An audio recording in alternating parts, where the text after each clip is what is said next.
Okay dear, आज हम बात करेंगे आप टाइप्स ऑफ सलाइवरी ग्लैंड के बारे में। इससे पहले हमने जो क्लास थी उसमें डिस्कस किया था आपका माउथ और सलाइवरी ग्लैंड के बारे में, तो टाइप्स आपका थोड़ा बचा हुआ था। तो डियर स्टूडेंट, जो आपका सलाइवरी ग्लैंड्स होते हैं उसके 3 टाइप्स होते हैं, ठीक है। तो पहला जो टाइप होता है बेटा वो कौन सा होता है आपका पैरोटिड ग्लैंड, ठीक। दूसरा था आपका सबमैंडिबुलर ग्लैंड, थर्ड आता है आपका सबलिंगुअल ग्लैंड। डियर स्टूडेंट, जो आपका तीन जो आपकी सलाइवरी ग्लैंड है इसमें जो सबसे लार्जेस्ट है कौन सी आपकी पैरोटिड ग्लैंड, ठीक। और जो आपका सेकंड नंबर की है वो आपकी सबमैंडिबुलर ग्लैंड। ये आपकी जो मैंडिबल जो बोन होती है उस साइड में दोनों साइड से प्रेजेंट रहेगा, ओके। इसके थर्ड जो थे आपकी लिंगुअल ग्लैंड, ये आपका टंग के नीचे वाले एरिया में प्रेजेंट रहता है। मैंने पहले ही बताया था जो आपका टंग का नीचे वाला एरिया होता है यानी फ्लोर होता है उस वहां पर क्या प्रेजेंट रहता है, क्या बोलते हैं उसको, लिंगुअल हम बोलते हैं, ठीक है। आपको जो टंग के नीचे वाला एरिया उसको बोलेंगे लिंगुअल एरिया, ओके। हमने भी डिस्कस किया था कि जो आपका सलाइवरी ग्लैंड होती है इसमें सलाइवा निकलता है और जो सलाइवा होता है इसमें आपके डिफरेंट टाइप के एंजाइम्स प्रेजेंट, ठीक है ना। तो देखो एंजाइम कौन से थे इसमें, आपका अमाइलेज था, इसके अलावा कौन था, लाइसोजाइम था, ठीक। आपका और क्या था, लिंगुअल लाइपेज था, ठीक है। और सलाइवरी कैरिग्रेन में प्रेजेंट था इसमें। और जो आपका एंजाइम्स होते हैं हर एंजाइम का फंक्शन क्या है आपका डिफरेंट होता है, ओके। अब देखो फर्स्टली हम बात करते हैं टाइप्स ऑफ सलाइवरी ग्लैंड में। फर्स्ट आपका पैरोटिड ग्लैंड के बारे में, ओके। देखो फर्स्ट पॉइंट क्या बोल रहा है, जो पैरोटिड ग्लैंड होता है, ठीक है ना, क्या बोल रहा है, it is open by the parotid duct. किस द्वारा ओपन होगा, पैरोटिड डक्ट के द्वारा ओपन होगा। जो पैरोटिड डक्ट होती है इसका क्या बोलते हैं दूसरा, स्टेंसिल डक्ट, ओके। जो जितनी भी हमारी सलाइवरी ग्लैंड होती है ना उसमें आपका एक डक्ट के द्वारा आपका क्या रहेगा, आपका उसकी ओपनिंग होगी, ठीक। जैसे कि आपका पैरोटिड ग्लैंड होती है इसकी भी डक्ट होगी, ये जगह ओपन होगी इसके द्वारा आपका सलाइवा बाहर निकलेगा, माउथ में आपका एंटर होगा, ठीक है ना, ओके। अब देखो कौन सी डक्ट बोली, पैरोटिड डक्ट और स्टेंसिल डक्ट, ओके। अब देखो it is situated on each side of the face, यानी आपके फेस के दोनों साइड में कौन प्रेजेंट रहेगा, आपका parotid gland, okay. It is largest salivary gland and 2.5 centimetre in diameter, okay. ये क्या है आपका लार्जेस्ट सलाइवरी ग्लैंड है। 3 टाइप की आपकी क्या सलाइवरी ग्लैंड है ना, तो उसमें सबसे लार्जेस्ट कौन है आपका पैरोटिड ग्लैंड, ओके। ये किस डक्ट के द्वारा ओपन होती है, पैरोटिड डक्ट, या दूसरा बोल सकते हैं स्टेंसिल डक्ट के द्वारा। And duct opening into the mouth at the level of second upper molar teeth. अब क्या बोल रहा है, जो आपके जो पैरोटिड ग्लैंड है, ठीक है, जो इसकी डक्ट हो रही है ओपन हुई कहां होगी बोल रहा है, ठीक है। जो आपका सेकंड नंबर का मोलर टीथ होता है वो भी कौन सा, अपर साइड, ठीक है ना। यानी जो अपर बोल रहा है ना, सेकंड जो अपर मोलर टीथ है उसके वहां पर उसकी डक्ट क्या रहेगी, ओपनिंग रहेगी, ठीक। नेक्स्ट आपका it secret 25% of saliva from total saliva, यानी जो आपका टोटल सलाइवा है उसमें से 20% जो सलाइवा है कौन सीक्रेट करेगा, पैरोटिड ग्लैंड, ठीक। नेक्स्ट हम बात करते हैं आपका सबमैंडिबुलर सलाइवरी ग्लैंड। बेटा जो आपका सबमैंडिबुलर जो सलाइवरी ग्लैंड होती है इसको सबमैक्सिलरी बोला जाता है, ठीक है ना। अब बात कर रहे हैं कि कौन सी डक्ट के द्वारा ओपन होता है, तो इसमें डक्ट पाई कौन सी होगी, वार्टन डक्ट। वार्टन डक्ट के द्वारा जो आपका इसमें जो सबमैंडिबुलर ग्लैंड है इसकी ओपनिंग होगी, ठीक। फर्स्ट देखते हैं इसमें duct open on the floor of the mouth, ठीक है। यानी जो आपका लिंगुअल वाला एरिया है नीचे साइड में टंग के नीचे, उस साइड में क्या रहेगा, इसका डक्ट की ओपनिंग रहेगी। जब हम टंग देख रहे थे, टंग में हम देखा था कि जो आपके डक्ट की ओपनिंग भी होती है आपके नीचे साइड में, ठीक है ना। And it secret 60 to 70% of saliva, यानी जो आपका सबमैंडिबुलर ग्लैंड है ये कितना परसेंट सलाइवा सीक्रेट करेगा, 60 से 70% आपका सलाइवा सीक्रेट करेगा। यानी सबसे ज्यादा कौन कर रहा है, सबमैंडिबुलर, ओके। अब नेक्स्ट देखते हैं। अब लास्ट हम बात करते हैं आपका जो लास्ट टाइप है सबलिंगुअल आपका salivary gland. It is open in Rivinus duct और बार्थोजन डक्ट। अब क्या बोल रहा है, जो आपका सबलिंगुअल ग्लैंड की जो डक्ट होती है कहां पर ओपन होती है, रेवेनस डक्ट के वहां पर को, ठीक है। डक्ट का नाम क्या है, रेवेनस डक्ट। और दूसरा क्या डक्ट बोल सकते हैं, बार्थोजन डक्ट बोल सकते हैं, ठीक है ना। अब दूसरा देखो it is the smallest salivary gland. जो आपका सबलिंगुअल वाला एरिया है यानी जो सबलिंगुअल जो ग्लैंड है आपकी सलाइवरी ग्लैंड, ये क्या है, सबसे स्मॉलेस्ट है, जैसे छोटी आपकी हो सकते हैं सलाइवरी ग्लैंड, ओके। जैसे है it secret 5% of the saliva. ये टोटल सलाइवा से कितना परसेंट आपका सलाइवा सीक्रेट रहेगा, 5, ठीक है। सबसे ज्यादा कौन कर रहा था, सबमैंडिबुलर, ओके। दूसरे नंबर में पैरोटिड, सबसे कम आपका अमाउंट पर। ओके, सबसे लार्जेस्ट कौन थी आपकी? पैरायूरेटिक। स्मॉलेस्ट कौन है?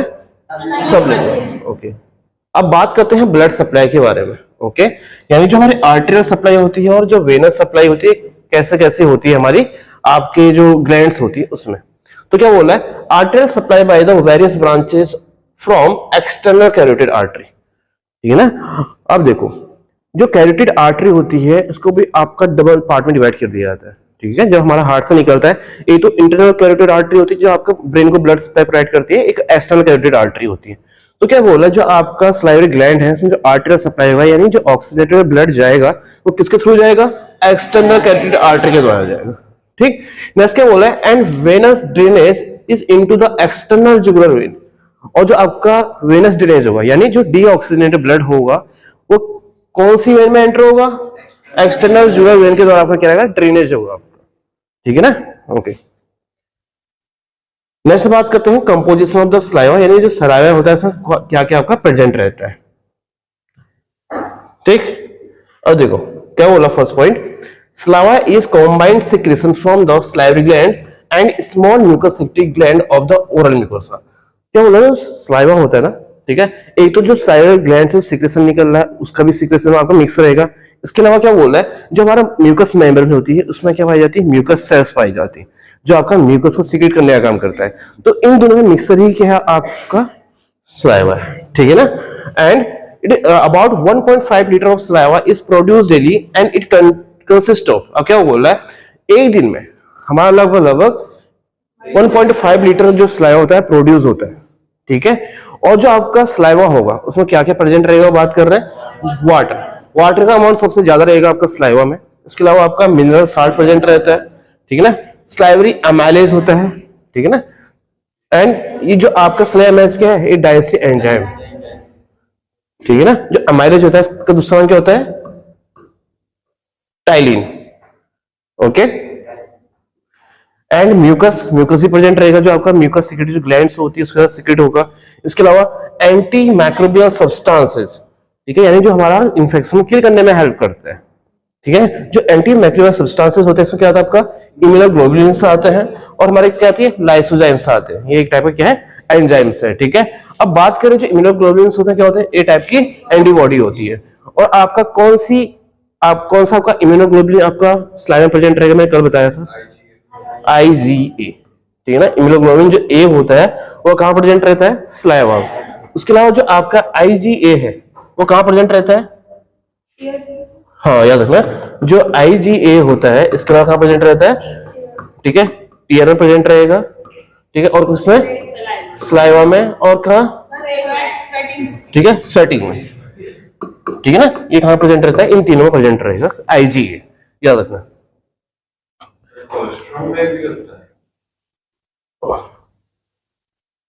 क्या होता है ये चीज? उसमें कुछ और होता है। नेक्स्ट हम बात करते हैं आपका फंक्शन ऑफ सलाइवा के बारे में, ठीक है। अब देखो, chemical digestion of the polysaccharides, ठीक है। जो हमारे पॉलीसैकेराइड्स होते हैं उसका क्या करता है? आपका एक केमिकल डाइजेशन करने में हमारा हेल्प करता है। दूसरा, लुब्रिकेशन ऑफ द फूड, यानी जो फूड होता है उसको लुब्रिकेट करने में भी क्या करता है? हेल्प करता है कौन? सलाइवा। ओके, फिर नेक्स्ट आपका cleaning and lubrication of the mouth, और जो हमारा माउथ होता है, ठीक है, इसको क्लीन करने का काम भी कौन कर रहा है? आपका सलाइवा। सलाइवा में कौन? एंजाइम। कौन सा एंजाइम? लाइसोजाइम्स। ओके, ओके, अगर हमारा माउथ को क्लीन रखने में हेल्प कर रहा है और इन्फेक्शन को किल करने में भी हेल्प कर रहा है। बाय द वे आपकी बॉडी में क्या सलाइवा नहीं होता, क्या होता? आपके माउथ है उसमें ज्यादा स्मेल आती है ना। ओके, तो याद रखना, माउथ को क्लीन करने में और लुब्रिकेट करने में भी क्या करता है? हेल्प करता है। अगर सलाइवा नहीं होता तो हम खाना भी निगल नहीं पाते, मैंने पहले ही बताया। सलाइवा नहीं होता तो क्या होता? आप क्लियरली बोल नहीं पाते। जब हमारा मुंह सूख जाता है ना गर्मी में, हम पानी पीते, जब हम पानी नहीं पीते तो हम जब कोई भी वर्ड बोलने की कोशिश करते हैं नहीं बोल पाते प्रॉपर्ली, ठीक है ना। उसके अलावा आपका नॉन स्पेसिफिक डिफेंस, यानी जो इन्फेक्शन होता है उसको किल करने में हमारा हेल्प करता है, ठीक। और टेस्ट, ठीक है, मेन रोल तो आपको किसका रहता है? टंग का भी रहता है, इसका भी रहता है, ठीक है। ये कहते हैं जब हमारा फूड में मिक्स हो जाएगा तो और टेस्ट हमारा प्रोवाइड करने में हेल्प करता है, ठीक। अब नेक्स्ट देखो, अब बात करते हैं फेरिंग्स के बारे में, ठीक है। स्केलेटल सिस्टम में भी हमने देखा था तो फेरिंग्स था, कहाँ पर लोकेटेड था और उसके भी कितने पार्ट थे वो भी देखा था हमने, ठीक है ना। अब देखो 3 पार्ट थे बेटा।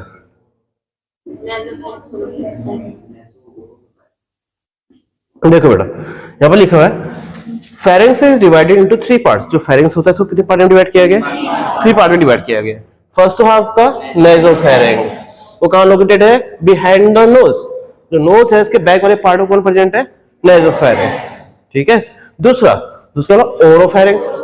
ओरोफेरेंक्स कहाँ है? देखो माउथ के जैसे बैक वाला जो पार्ट है ये क्या है आपका? ओरोफेरेंक्स, ठीक। थर्ड हमने बात किया था लैरिंजोफेरेंक्स। अब देखो जिस साइड आपका लैरिंग्स है, ठीक है, जो वॉइस बॉक्स होता है इसकी इस साइड में क्या प्रेजेंट रहता है आपका? लैरिंजोफेरेंक्स, ठीक है ना बेटा। ओके अब देखो इमेज को अच्छे से देखना, ठीक है ना। अभी इमेज में फोकस करना बेटा पहले। अब देखो क्या बोल रहा है, देखो नेसोफेरेंक्स हो गया, ओरोफेरेंक्स हो गया, लैरिंजोफेरेंक्स हो गया, ठीक है ना। अब देखो अब यहाँ पर क्या होता है, एक हमारा ट्रैकिया भी होता है और एक क्या होता है? फूड पाइप भी होता है, ठीक है। और इसमें एक बीच में क्या आता है आपका? एपिग्लोटिस।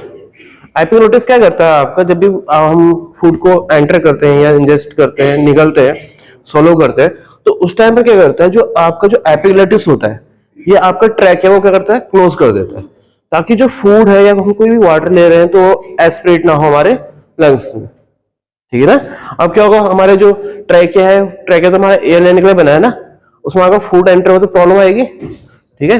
कफ रिफ्लेक्स एक्टिवेट हो जाए, खांसेंगे वो बाहर निकल जाएगा, ठीक है। ओके नेक्स्ट देखिए आप, the nasopharynx play a important role in the respiration. जो हमारा नेसोफेरेंक्स होता है, ठीक है, मेनली इसका जो इंपॉर्टेंट रोल होता है किसमें होता है आपका? रेस्पिरेशन में, ठीक। And oropharynx and laryngopharynx are common passes for respiration and the digestive system. और क्या बोल रहा है, जो हमारा ओरोफेरेंक्स होता है, ठीक है, कौन कौन से? एक तो ओरोफेरेंक्स, जो ओरोफेरेंक्स होगा ये जो लैरिंजोफेरेंक्स होगा ये किसका कॉमन पाथवे है? एक तो आपका रेस्पिरेटरी सिस्टम का, दूसरा डाइजेस्टिव सिस्टम का। याद रखना जब भी हम क्या करते हैं, फूड लेते हैं हमारे माउथ में आता है, माउथ क्या आता है? बैक साइड में आता है, तो ये क्या हो गया? ओरोफेरेंक्स। फिर नीचे को आएगा लैरिंजोफेरेंक्स, फिर इसोफेगस में होके एंटर हो जाएगा, ठीक है। तो दोनों के लिए कौन पाथवे है आपका?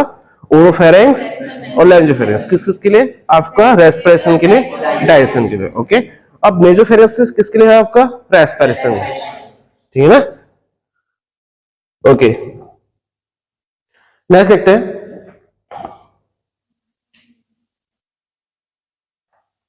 The wall of pharynx made up of the 3 layers of tissues, ठीक है। जो फेरेंक्स होता है बेटा ये 3 टाइप की जो टिश्यू की लेयर होती है उससे मिलकर बनता है, ठीक। अब देखो यानी आप बोल सकते हैं इसमें 3 लेयर्स प्रेजेंट है आपके फेरेंक्स में। फर्स्ट है आपका इनर मोस्ट लेयर, ये बोल सकते हैं इनर लेयर है, इनर मोस्ट लेयर बोल सकते हैं। देखो it consist of stratified squamous epithelium. अब कौन सी एपिथेलियम प्रेजेंट रहती है हमारी? स्ट्रैटिफाइड स्क्वामस एपिथेलियम में प्रेजेंट रहती है, ठीक है, किसमें? इनर लेयर में, okay. This provides a thick sturdy lining well situated to the wear and tear of the swallowing food, swallowing ingested food, ठीक है। क्या बोल रहा है, जो आपके साथ में जो आपका ये लेयर होती है यानी जो टिश्यूज होते हैं क्या करते हैं, एक थिक स्टडी लाइनिंग प्रोवाइड करते हैं हमारे इस एरिया पे, इनर लाइनिंग में, ठीक है ना। जिससे क्या होता है, जो हमारे वेयर और टियर की जो एबिलिटी होती है वो सही रहती है। ये जब हम खाना निकालते हैं ना तो उसमें क्या होता है, आपका टूट फूट ना हो या कोई आपके इंजरी ना हो, इसके लिए भी क्या रहती है, आपकी टिश्यू लाइनिंग रहती है, प्रेजेंट रहती है। बाय ये नहीं होता तो हम खाना निकालते तो क्या होता, जो साइड के जो लेयर्स होते हैं इसमें इंजरी भी हो सकती है, ठीक है ना। नेक्स्ट बात कर रहे हैं आपका मिडिल लेयर के बारे में। It consist of connective tissues. इसमें क्या प्रेजेंट रहती है आपकी? कनेक्टिव टिश्यूज प्रेजेंट रहती है, which becomes thinner towards the lower and and contains blood and lymph vessel and nerves. अब क्या बोल रहा है, जो आपका मिडिल लेयर होता है इसमें कौन सी टिश्यूज प्रेजेंट रहेंगी? कनेक्टिव टिश्यू प्रेजेंट रहेंगी एंड इट बिकम थिनर। अब क्या होता है, थिन बन जाती है कब? टुवर्ड्स द लोअर एंड, कहां पर? जो उसका लोअर एंड होगा वहां पर को, and it contain blood and lymph vessels and nerve vessel. अब क्या होता है, जो आपका मिडिल लेयर होगा ना बेटा, इसमें आपका जो ब्लड वेसल्स होंगी, ठीक है ना, आपका लिम्फ वेसल्स होंगी और जो नर्व सप्लाई होगी वो भी कहां पर प्रेजेंट रहेगी? मिडिल लेयर में, ओके। अब देखो नेक्स्ट बात करते हैं हम आउटर लेयर के बारे में। It consist of voluntary muscles that are involved in the swallowing. अब क्या बोल रहा है, जो आउटर लेयर होती है इसमें कैसे मसल्स रहती है? वॉलेंट्री मसल्स, यानी जो हमारी मर्जी के अकॉर्डिंग चलेगा, ठीक। And it is involve in soling, और किसमें इन्वॉल्व रहती है, सोलिंग में, ठीक है ना। और जो सोलिंग की जो प्रोसेस स्टार्ट हो जाए तो उसको क्या बोलते हैं, कौन सा मूवमेंट बोलेंगे, पेरिस्टाल्टिक मूवमेंट बोलेंगे, okay. And when food reaches the pharynx swallowing become reflexive, example is no longer under voluntary control. अब क्या बोल रहा है, when food reaches the pharynx, जब भी आपका जो फूड होगा फेरिंग्स में पहुंच जाएगा तो उसके बाद ये आपकी कंट्रोल में नहीं रहेगा, ठीक है ना। एंड सोलिंग बिकम रिफ्लेक्सिव, और जो सोलिंग क्या होगी, रिफ्लेक्सिव बन जाएगी, ठीक है ना। तो आपकी जो मसल्स होंगी, आपकी जो वॉलंटरी मसल्स है, ये कुछ टाइम के लिए आपकी वॉलंटरी है। जैसे हम सीधा निगलना स्टार्ट करते हैं, फूड थोड़ा अंदर फेरिंग्स की ओर चले जाएगा तो आपके कंट्रोल में नहीं रहेगा, ठीक है। उसके बाद क्या स्टार्ट होगा, थोड़ी बाद आपका इसोफेगस से पेरिस्टाल्टिक मूवमेंट आपका स्टार्ट हो जाएगा, तो फूड कंटिन्यू नीचे को जाता रहेगा, ठीक।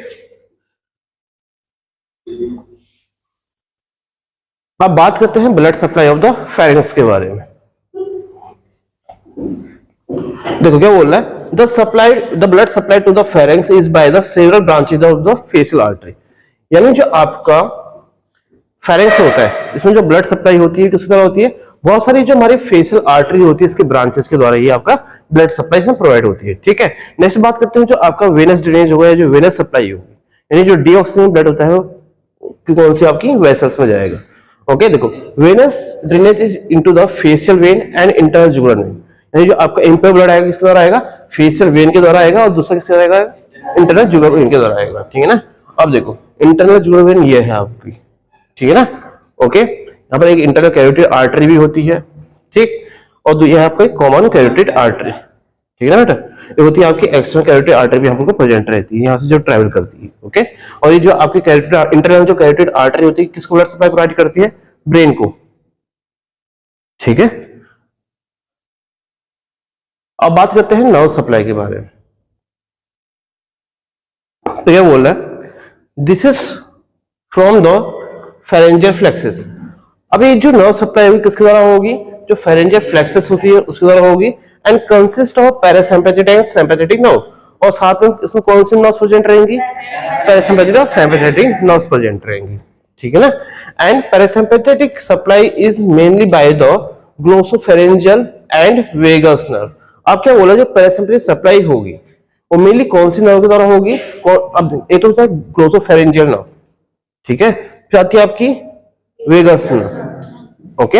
अब मैंने परसों बताया था जो हमारी क्रेनियल नर्व थी कितनी थी टोटल, 12 पेयर, ठीक है। तो देखो वेगस नर्व तो होती है बेटा आपकी 10th नंबर की क्रेनियल नर्व। तो मैंने परसों ये भी बताया था जो आपका ग्लोसोफेरेंजियल नर्व थी कौन सी नंबर की थी, बताइए बताइए बेटा।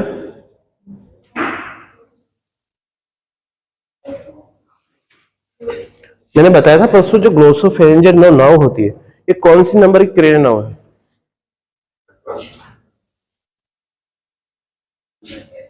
वो हाइपोग्लोसल था, हाँ ठीक है बेटा।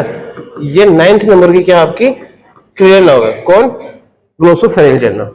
वेगस नर्व कौन से नंबर की है, वेगस नर्व कौन सी नंबर की क्रेनियल नर्व है, 10th की है, ठीक है ना, ओके याद रखना।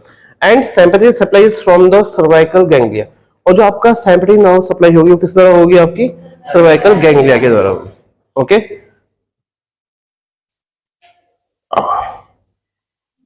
अब देखो बेटा ये क्या है आपका एपिग्लोटिस है, क्या है एपिग्लोटिस है, ठीक है। आगे वाला के पार्ट क्या है, ट्रैकिया, जिसको हम क्या बोलते हैं, विंड पाइप, ओके। अच्छे से देखना इसको समझना भी, जो याला पार्ट है ये क्या है आपका ट्रैकिया, जहां से आपका क्या हुआ एयर जाएगा कहां, लंग्स में, ठीक है। और जो ढक्कन टाइप का दिख रहा है ये क्या है आपका एपिग्लोटिस,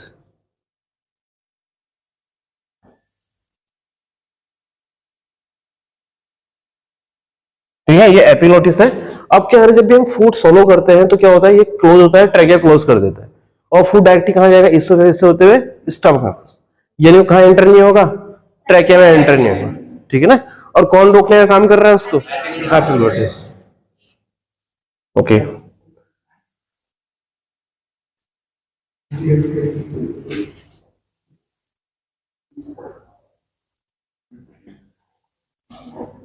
देखो बेटा हम बात करते हैं एसोफेगस के बारे में। The oesophagus is about 25 centimetre long and about 2 centimetre in diameter, क्या बोला, जो इसोफेगस होता है कितना लॉन्ग होता है, 25 सेंटीमीटर लॉन्ग होता है, और डायमीटर कितना होगा, ओके ठीक है, 2 सेंटीमीटर का डायमीटर रहेगा, ठीक है ना।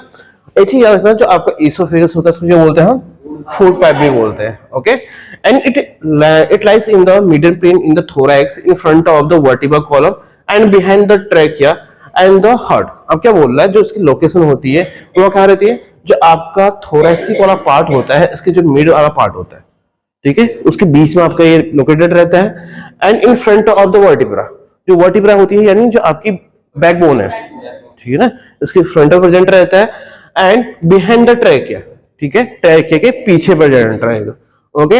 एंड जो हार्ट होता है उसके भी क्या रहेगा, थोड़ा पीछे साइड में प्रेजेंट रहेगा, ठीक।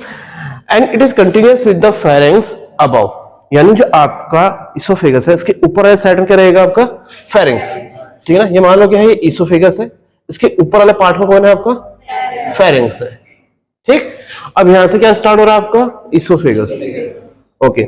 And just below the diaphragm it drains the stomach. अब क्या बोल रहा है, जो इसोफेगस जस्ट नीचे वाला पार्ट होता है, जहां पर क्या होता है, ये स्टमक के साथ कनेक्ट होता है, यहाँ पर क्या रहता है, डायफ्राम रहता है, जो आपको ये स्ट्रक्चर है क्या है, डायफ्राम, ओके। ये हमारा रेस्पिरेशन हमारा मूवमेंट करने में हेल्प करता है, ठीक है, ओके।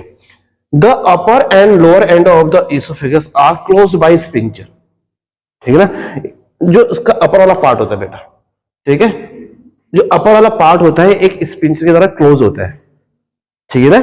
स्पिंचर क्या होता है आपके पता है, क्या होते हैं, हाँ ठीक है, उस वॉल टाइप की होती है, बोला आंध है ना, हाँ ठीक है। अब देखो स्पिंचर क्या होता है, जैसे एक होता है वॉल्स टाइप की होती है जो आपका क्लोज करते हैं किसी चीज को, जैसे हम क्या करते हैं यूरिन भी पास करते हैं ना, ठीक है। अब बाय द स्पिंचर नहीं होते तो क्या होता है, यूरिन बाहर को निकल जाता है ना। तो हमारे क्या होता है, जो कुछ वॉल्स होती हैं क्या है कंट्रोल करके रखी हैं ताकि वो बाहर को ना निकले। तो स्पिंचर भी हमारे क्या होते हैं, आपके इसोफेगस में प्रेजेंट रहते हैं। एक होता है अपर इसोफेजियल स्पिंचर, ठीक है, एक दूसरा होता है आपका लोअर इसोफेजियल स्पिंचर, ठीक है। अब देखो जो आपका लोअर इसोफेजियल स्पिंचर है, जब भी क्या होता है हमारा फूड यहाँ चले गया तो फूड का जो आपका रिगर्जिटेशन नहीं होने देगा, यानी जो बैक फ्लो होगा फूड का वो नहीं होने देगा। नहीं तो क्या होता है फूड तो आता है, कभी हम उल्टा लेटते तो सीधा फूड क्या होता है बाहर को निकल जाता है ना। तो ये चीज होता ही नहीं है, खाना खा के तो उल्टा भी लेटना ना तो फूड अपने आप बाहर को नहीं आएगा, ठीक है ना। तो किसी तरह हो रहा है क्लोज हो, इसोफेजियल स्पिंचर के द्वारा क्लोज हो रहा है, ठीक। अब देखो फिर नेक्स्ट क्या बोल रहा है आपका, upper oesophageal sphincter prevents the passage of air into the oesophagus during the inspiration. अब क्या कर रहा है, जो आपका अपर इसोफेजियल स्पिंचर है, ठीक है। अब क्या बोल रहा है, जो अपर वाला स्पिंचर है क्या कर रहा है, जब भी हम क्या कर रहे हैं आपका रेस्पिरेशन लेते हैं तो जो आपकी एयर होती है इसको इसोफेगस में एंटर होने से प्रिवेंट करता है, ठीक। और अब देखो जब भी हम क्या करते हैं सांस को इंस्पायर करते हैं, एयर को इंस्पायर करते हैं, अंदर लेते हैं ना, तो उस टाइम पे क्या होता है, ये आपका जो एयर होगा उसको इसोफेगस में जाने से प्रिवेंट करेगा। इसके अलावा lower oesophageal sphincter prevent reflexes of gastric content in the oesophagus. अब क्या बोल रहा है, जो लोअर वाला पार्ट है यानी जो स्टमक के पास वाला जो पार्ट होता है इसोफेगस का, यहाँ पर जो स्पिंचर होता है क्या करता है आपका, जो आपके गैस्ट्रिक रिफ्लेक्सेस होते हैं यानी जो आपका गैस्ट्रिक कंटेंट होता है उसको बाहर रिफ्लेक्स होने से प्रिवेंट करता है, ये बाहर आने से प्रिवेंट करता है, ठीक है ना, ओके।